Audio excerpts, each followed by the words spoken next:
The hinge pattern is one that a lot of clients fear, and that could be because of previous injury, bulging disc, stenosis, arthritis, chronic pain and weakness.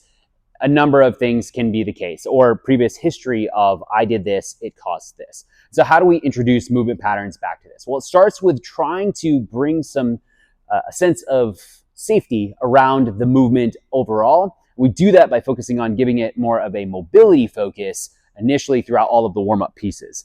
Simple way to initially start is grabbing a pair of TRXs or suspension straps and having a client focus on a lat stretch. We're going to do it by actually pushing the hips back into almost a hinged position, letting the legs stay straight and allowing the lats to stretch. We can have the client rotate with it, go back and forth. But what this is doing is unconsciously, we're just starting to groove that pattern back on in.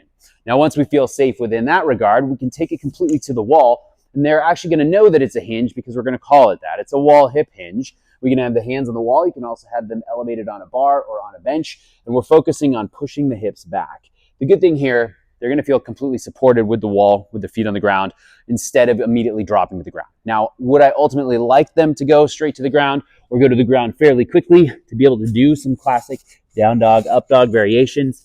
Yes, absolutely I would, but that is where I'm going to start. I'm going to groove these patterns across all of these elements as much as I possibly can, right?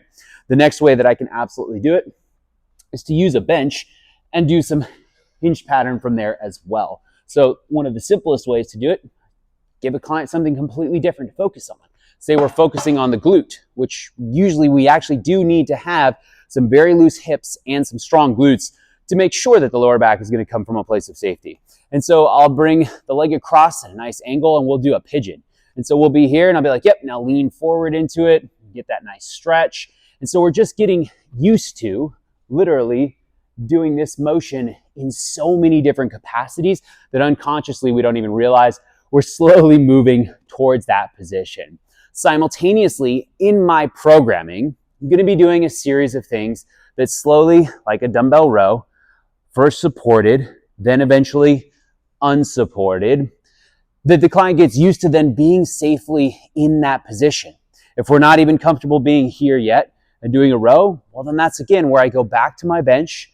I go completely supported so that I'm taking the pressure off of anything with that back, and I can do a chest supported row from this regard. So I'm slowly going to work into those positions as often as possible, because if I am even here unsupported doing a single arm or double arm row, it is an isometric hold for my hamstrings, my glutes, and my entire lumbar spine.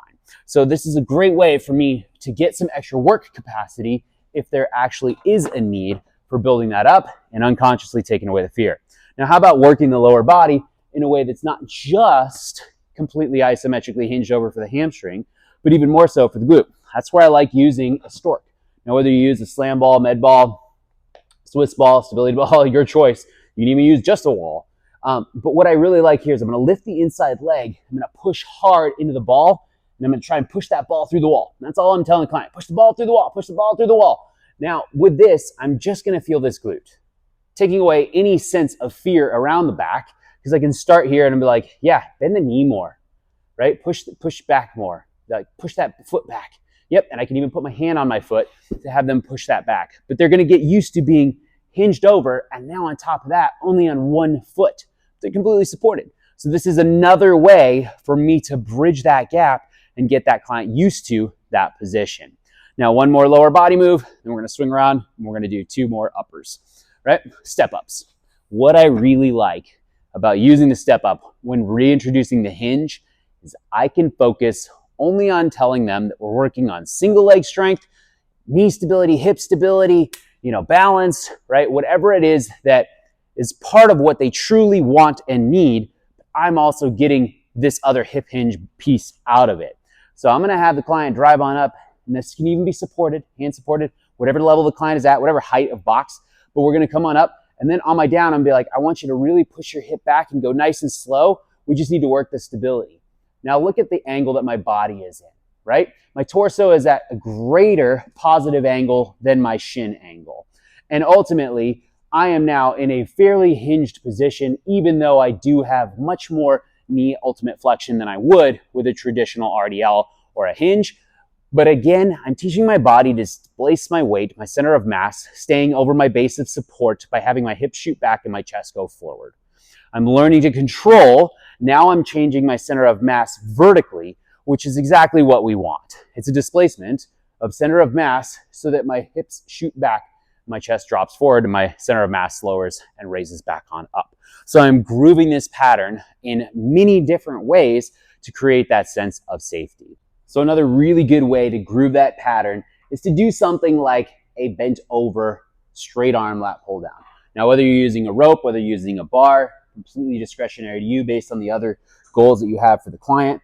But by this, I can actually be in a slightly hinged over position, and I can just really focus on feeling my lats fully engage. And then this way, even as they come down, I can have them push back even a little further and pull back on up.